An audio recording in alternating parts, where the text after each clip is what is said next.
Dalam beberapa hari lepas, saya ada bersembang dengan kawan saya tentang NFT. Mereka tanya saya lah pasal NFT dan pendapat saya sebab nak invest dalam NFT tu. Jadi masa duk bersembang tu kami adalah macam orang kata bergaduh ataupun berselisih faham sikit lah tentang kelebihan dan keburukan NFT ni. Dan dari perbualan tu jugalah saya perasan satu benda. Ramai orang yang tiada pengetahuan teknikal ataupun malah orang yang ada pengetahuan teknikal pun mereka salah faham tentang NFT ni. Jadi disebabkan itu, saya buat video ni untuk nak menerangkan kepada anda secara habis mudah apa tu NFT, apa kelebihan dia dan apa keburukan dia.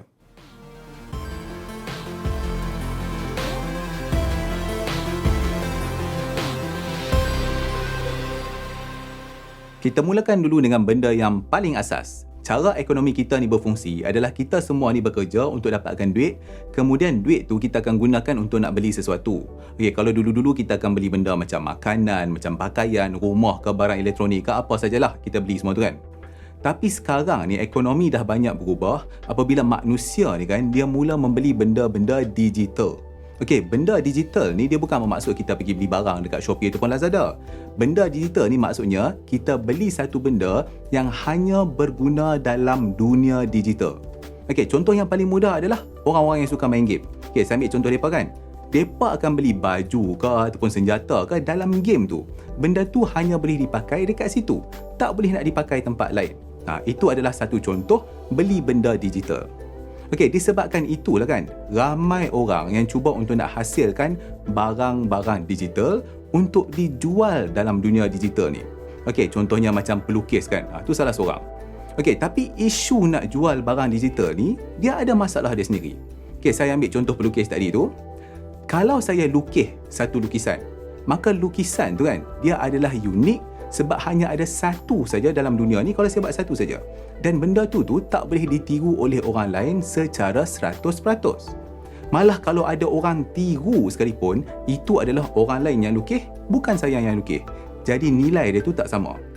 Malah kan, kalau anda ambil gambar lukisan tu pun sekalipun kan, gambar tu dia tak akan menjejaskan nilai lukisan yang asli yang saya lukis pakai tangan tu. Sama lah kalau saya ambil contoh macam gambar Mona Lisa ataupun lukisan Mona Lisa tu. Anda cetaklah berapa juta kopi salinan gambar tu pun, nilai gambar asli dia tu tak akan berubah langsung. Tapi gambar yang kopi yang kita cetak tu, dia tak ada nilai apa pun. Itu kalau saya lukis secara fizikal. Saya ambil buruh ke apa ke lukis atas kertas. Tu fizikal. Kalau saya buat lukisan menggunakan komputer, contohnya saya pergi komputer belakang ni, saya lukislah, buatlah something apa kan, dia akan jadi macam lain. Bila saya publish lukisan yang saya buat pakai komputer tu, orang akan boleh copy gambar tu senang-senang je. Dia boleh right click save ke, dia boleh buat macam-macam. Dan gambar yang dia copy tu akan sama 100% macam yang saya buat. Dan lagi teruk kan, kalau saya upload yang original copy kat situ, orang boleh download, orang boleh copy, orang boleh print screen, macam-macam mereka buat. Jadi disebabkan itu, keunikan gambar tu dah tak ada. Orang tak boleh nak kata, oh inilah dia gambar file yang original asli JPEG daripada pendawah teknologi. Susah nak kata macam tu. Okey, malah kan, kalau saya hantar gambar original melalui email dekat anda kan, kalau katalah saya nak jual kat anda benda tu, benda yang saya hantar dalam email tu, itu adalah digital copy, bukan original file tu. Kalau saya betul-betul nak jual satu file gambar original yang memang saya kata inilah pure gambar original tu, maka saya kena pergi jual sekali dengan komputer ni, bagi dekat anda. Benda tu baru betul-betul original. Okey, jadi apabila lukisan tu dah tak unik ataupun bukan satu benda yang susah untuk diperolehi, dah ada kopi merata kan, sama ada kalau saya buat lukisan digital, benda digital copy pun merata, maka nilai dia tu akan jatuh, ataupun yang lagi teruk, mungkin tak bernilai langsung. Sama lah macam batu kat tepi jalan. Bila batu tu dah banyak, dia tak ada nilai sangat. Tapi benda macam emas ke, permata ke apa ke, bila susah nak dapat, maka dia sangat-sangat bernilai. Masalah inilah yang cuba diselesaikan oleh NFT. Pertama sekali, NFT tu apa? Okey, perkataan NFT tu dia adalah short form untuk non-fungible token. Okey, mungkin ada orang akan confuse, ada kata non-fungible ataupun token ni benda apa dia pula kan? Okay, saya ambil perkataan fungible tu. Kalau anda pergi Google perkataan fungible tu, anda akan diberitahu fungible tu adalah replaceable by another identical item ataupun mutually interchangeable. Kalau saya nak translate benda tu dengan bahasa yang orang kata bahasa Melayu mudah lah kan. Maksudnya, boleh digantikan dengan benda lain yang sama ataupun dengan satu benda yang dipersetujui. Okay, contoh paling senang.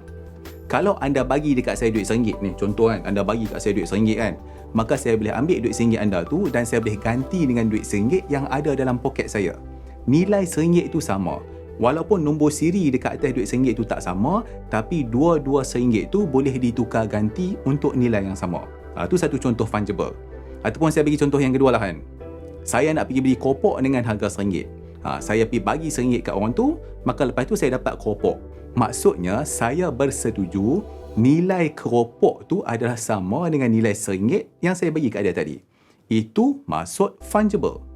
Jadi, bila dia kata non-fungible, itu maksudnya benda tu tak boleh ditukar ganti. Non-interchangeable, cannot be interchanged. Itu maksud dia. Okey, NFT ataupun non-fungible token ni, dia menggunakan teknologi blockchain untuk nak menyatakan siapa pemilik digital produk yang original. Okey, jadi maklumat tadi tu dia tak boleh nak ditipu dan dia tak boleh nak disangkal. Itu kelebihan dia. Jadi inilah yang dia panggil token tu. Token tu dia menyatakan pemilikan kita. Token of ownership, yang mana token tu adalah unik dan satu tu sahaja. Okey, lepas tu mungkin anda confuse lagi, kata token tu benda apa pula lah kan. Okey, jadi kalau saya ambil contoh dalam dunia biasa lah kan. Token tu dia boleh jadi macam-macam. Dalam dunia ni kalau kita kata saya nak bagi satu token of appreciation kan, saya boleh bagi cawan ke, baju ke, makanan ke apa kan. Dan dalam kes NFT tu, token tu secara umumnya dia terdiri daripada beberapa maklumat. Jadi kalau saya nak cakap dengan bahasa yang paling mudah untuk semua orang faham, token tu dia sebenarnya adalah selunggut kod komputer. Itulah dia token. Okey, berbalik kepada NFT. Jadi apabila orang membeli ataupun menjual NFT, maka apa sebenarnya yang mereka sedang lakukan adalah membeli ataupun menjual virtual ownership untuk sesuatu. Alright, kalau saya nak cuba nak memperjelaskan NFT ni dengan bahasa yang lagi mudah lah kan. NFT tu dia lebih kurang macam ni. Dia lebih kurang macam satu tiket untuk nak tengok konsert Siti Nurhaliza tu. Konsert tu bukan anda yang punya. Tapi anda ada satu tiket yang unik, yang original untuk nak tengok konsert tu. Jadi tiket itulah lebih kurang macam apa tu NFT. Okey. Satu lagi benda yang saya kena cakap awal-awal kan, sebab saya nampak ada ramai juga yang confused pasal benda ni. Ramai orang yang ingat bila duk cakap pasal NFT ni adalah gambar. Ramai gila orang ingat benda tu. Sebab sekarang ni kan bila orang duk heboh lah beli NFT semua, orang akan benda pertama dia nampak dia ingat beli gambar. Okey, sebenarnya NFT ni dia boleh jadi macam-macam benda digital. Dia boleh jadi gambar, dia boleh jadi audio, dia boleh jadi video. Anda boleh upload macam-macam jenis format file untuk NFT ni. Ada MP3 lah, ada MP4, macam-macam. Jadi anda kena ingat satu benda, NFT ni bukan hanya gambar. Apakah kelebihan NFT ni? Secara peribadi kan, saya nampak adalah beberapa kebaikan daripada kewujudan NFT ni. Contohnya lah kan, sekiranya anda ni seorang designer ke, ataupun pelukis ke, ataupun artis kan, maka NFT ni boleh didirikan salah satu kaedah baru untuk nak menjana pendapatan. Okey, contohnya kan, sekarang ni peminat-peminat anda mempunyai cara baru untuk nak sokong anda. Anda mungkin boleh jual NFT video-video unik anda ke, ataupun NFT gambar-gambar yang orang tak pernah tengok lagi ke, ataupun NFT lukisan anda ke, macam-macam anda boleh buat. Jadi ini boleh menjadi salah satu punca pendapatan baru untuk anda. Itu yang pertama. Lepas tu kebaikan kedua NFT ni pula, dia memperkenalkan satu benda yang dia panggil smart contract. Okey, kalau saya nak terangkan secara mudah kan, kita boleh gunakan smart contract ni untuk nak menyatakan syarat ataupun rules bagaimana NFT tu boleh digunakan. Okey, mari saya bagi satu contoh lah kan. Kalau sebelum ni anda mungkin langgan movie dekat katakanlah Astro ke ataupun Amazon Prime ke, ataupun anda dengar lagu kat Spotify ke apa kan, dia akan ada syarat-syarat penggunaan dia. Contohnya anda tak boleh record movie ataupun muzik tu untuk dijual balik. Tapi kemungkinan besar ramai je orang yang tak baca syarat tu semua tu, dan ada je orang yang pergi copy lepas tu pergi jual balik. Jadi smart contract ni dia memudahkan kita untuk nak menyatakan syarat penggunaan NFT kita tu dan memastikan syarat tu dipenuhi. Okey, jadi apa contoh syarat penggunaan NFT ni? Okey, saya ambil satu contoh paling senang lah kan. Kita boleh set kalau orang yang membeli NFT kita tu, bila dia jual NFT tu balik kepada orang lain, maka kita mungkin akan dapat katakanlah 25% daripada hasil jualan tu. Kita boleh buat benda-benda macam tu. Jadi menggunakan smart contract tu, bila orang tu jual NFT anda tu kepada orang lain, maka anda memang akan dapat 25% tu. Orang tu tak boleh nak tipu anda. Kalau anda pakai kontrak atas kertas apa, orang mungkin boleh tipu. Tapi kalau anda pakai smart contract, benda tu tak boleh berlaku. Okey, selain daripada tu, apa lagi kelebihan NFT ni? NFT ni saya nampak kan, dia memenuhi kehendak pengumpul, kolektor lah. Orang yang suka kumpul benda-benda yang unik. Depa ni kan, saya tengok depa memang suka betul dengan NFT ni. Okey, untuk orang yang minat mengumpul ni, mereka akan dapat kepuasan apabila dia dapat satu benda yang dia rasa macam susah nak dapat, ataupun benda tu macam unik tau. Okey, mungkin ada satu NFT saya tengok macam ada gambar monyet yang harga dekat 10 juta US dollar ke apa kan. Lepas tu kalau dia dengar, ada rasa macam apa merepek benda macam ni, gambar monyet sampai 10 juta. Tapi ada setengah orang yang kaya ni, mereka suka kumpul benda-benda yang unik, dan pada dia sanggup bayar tau harga yang mahal macam tu. Jadi tak guna kita nak mempersoalkan dia. Lepas tu ada kalanya kan, mereka ni dia beli NFT tu, dia bukan untuk nak jual balik ataupun nak buat duit. Mereka beli benda tu untuk simpan, untuk nak bagi kepuasan hati mereka tu. Samalah macam orang yang beli superbike yang harga sampai setengah juta, ataupun yang beli basikal sampai berpuluh ribu. Sama je semua tu. Okey, jadi antara kelebihan NFT yang seterusnya yang saya nampak kan. Tapi benda ni mungkin kontroversi sikit lah. Lepas tu ada ramai orang yang berbeza pendapat tentang perkara ni. Saya nampak kan, sekarang ni NFT ni digunakan sebagai salah satu kaedah pelaburan. Okey, macam saya kata tadi, ada sesetengah NFT ni dia unik. Dan disebabkan keunikan dia tu, maka benda tu menarik perhatian orang ramai. Dan sekaligus menyebabkan benda tu bernilai. Jadi orang boleh beli NFT yang pelik-pelik ni semua kan. Lepas tu dia boleh jual balik pada harga yang betul-betul tinggi. Harga yang merepek melampau tinggi. Okey, saya ambil salah satu contoh kan. Ini adalah satu contoh NFT gambar yang bertajuk Every Days, The First 5,000 Days. NFT tu dijual pada harga 69.3 juta US dollar. Benda tu. Dan saya boleh faham lah kenapa ramai yang minat untuk nak invest dengan NFT. Sebab bila mereka duk tengok contoh-contoh macam ni, ada ramai orang biasa yang berjaya dapat keuntungan yang gila-gila macam ni bila jual NFT, maka dia pun teringin nak beli juga. Ramai yang teringin nak invest dengan NFT ni. Okay, saya ambil contoh yang lain. Contohnya NFT CryptoPunk ni yang ada nombor 7523 ni, yang mana pada asalnya orang tu beli pada harga kurang daripada 30 US dollar je. Tapi baru-baru ni benda tu dijual balik pada harga 11.75 juta US dollar. Kita dengar pun macam tak masuk akal. Gambar-gambar vektor macam tu je. Tapi disebabkan perkara macam ni lah, saya boleh faham kenapa orang ramai nampak NFT ni sebagai satu sumber pelaburan yang agak mudah. Itulah dia. Beli NFT lepas tu jual balik. Nampak macam happy kan? Okey, sebenarnya kan, nak jual beli NFT ni dia sangat-sangat senang. Dia tak susah macam nak trading saham, nak kena pergi buka CDS account, nak tunggu verification. Dia tak payah nak pakai modal yang besar macam nak beli rumah kan, nak beli emas ke apa kan. Dia senang. NFT ni kan, kita nak beli dia pun senang, nak jual kalau ada orang nak beli pun senang. Anda mungkin boleh beli gambar monyet pada harga RM50 contohnya kan. Lepas tu 2-3 tahun, mungkin anda boleh jual NFT gambar monyet tu pada harga 100 US dollar. Kita tak tahu. Kalau nasib anda baik, mungkin boleh dapat. Kalau nasib anda tak baik, anda simpan je lah gambar monyet NFT tu pada harga RM50 tu. Jadi perkara ni lah yang menyebabkan ramai orang yang terpengaruh untuk invest menggunakan NFT ni. Kalau tadi saya cakap tentang kelebihan dan kebaikan NFT, sekarang saya akan cakap pula tentang masalah yang terhasil dengan NFT ni. Okey, sebagai seorang teknologis dan seorang yang memang betul-betul minat lah dengan semua jenis teknologi kan, saya memang percaya kepada teknologi di sebalik NFT tu serta kebaikan yang kita boleh dapat daripada NFT ni. Tapi masalahnya berdasarkan apa yang saya duk tengok orang duk buat dengan NFT ni, saya mula rasa risau sikit lah. Saya nampak benda ni macam mungkin akan mendatangkan masalah tak lama lagi. Okey, sebelum saya teruskan, saya kena bagi kita semua faham satu benda yang paling asas dalam NFT ni. Saya akan cuba terang benda ni dengan orang kata apa, habis mudah lah kan. Alright, katakanlah anda beli satu NFT gambar monyet pakai topi. Okey, memang anda mempunyai ownership ataupun pemilikan terhadap gambar tu, tapi gambar asal tu bukan anda yang punya tau. Okey, menggunakan contoh gambar monyet tadi tu, walaupun anda memiliki NFT untuk gambar tu, itu tidak bermakna anda ada hak terhadap gambar tu. Itu satu benda yang anda kena faham. Okay, kalau saya nak cerita dengan bahasa yang lagi mudah kan. Kalau anda pergi beli NFT gambar CryptoPunk 3100 ni kan, harga yang dia minta tu sampai 7.58 juta US dollar. Anda pergi beli benda tu, itu tidak bermakna anda boleh pergi cetak gambar kepala CryptoPunk tu dekat atas cawan ke, kat atas t-shirt ke, lepas tu nak pergi jual semua benda tu. Dia tak semudah macam tu tau.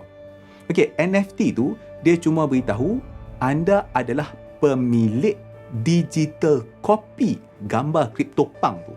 Itu saja. Jadi kalau saya nak cakap dengan bahasa yang lagi mudah dengan kasar kan, NFT ni kita hanya boleh guna macam lebih kurang untuk nak belagak je lah. Tunjuk yang kita punya crypto wallet, kata kat orang, kata tengok saya ada CryptoPunk, saya ada CryptoPunk. Macam tu je lah.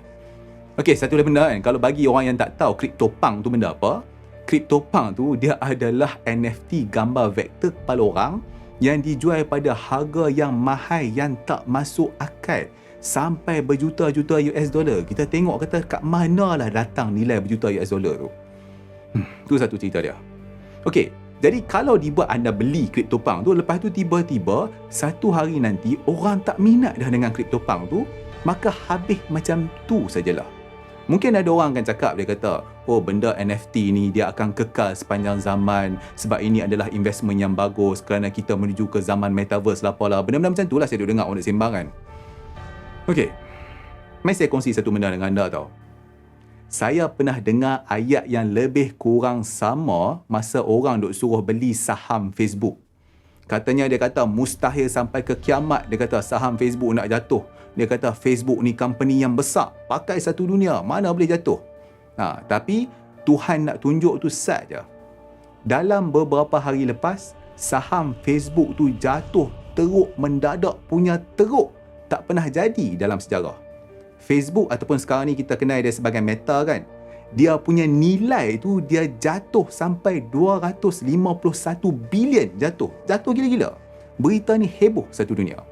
Kejatuhan Meta ataupun Facebook tu dia heret sekali. Benda macam Snap, macam Pinterest, Twitter, semua dia heret sekali, habis jatuh sekali. Jadi benda macam ni boleh terjadi juga kepada NFT tu. Okay, masa saya ambil contoh CryptoPunk ni kan, mungkin sekarang ni CryptoPunk tengah duk hot. Jadi tu anda nampak macam, oh benda tu ada nilai berjuta-juta US dollar. Anda teruja nak pergi beli semua tu kan. Tapi kalau dibuatnya satu hari nanti, orang dah tak minat dengan NFT CryptoPunk tu, benda tu semua tak akan ada nilai langsung. Jadi inilah salah satu risiko yang anda kena berani tanggung kalau anda nak gunakan NFT sebagai satu pelaburan. Satu lagi impak buruk NFT yang saya nampak sekarang ni adalah pihak yang menghasilkan NFT untuk dijual ni, mereka dah tak kisah tau tentang nilai seni tu. Okey, sebelum ni kan, kalau masa saya ambil contoh pelukis kan, bila dia nak hasilkan satu lukisan, dia kena usaha untuk nak menghasilkan lukisan tu. Kadang-kadang ambil masa yang lama untuk nak siapkan satu lukisan. Samalah macam komposer muzik dan sebagainya. Okey, jadi semua hasil seni tu dia kena datang daripada hati dengan usaha. Dan daripada situlah datang nilai hasil seni tu. Tapi sekarang ni dengan NFT ni saya tengok ada banyak pihak yang hasilkan NFT sebab nak buat duit semata-mata. Okay, saya ambil satu contoh kan. Ni saya tunjuk dekat anda. Lazy Lions dalam platform OpenSea. Ada 10,000 keping gambar singa kat situ. Okay, sebenarnya kan, dalam OpenSea ni dia ada macam-macam benda macam ni.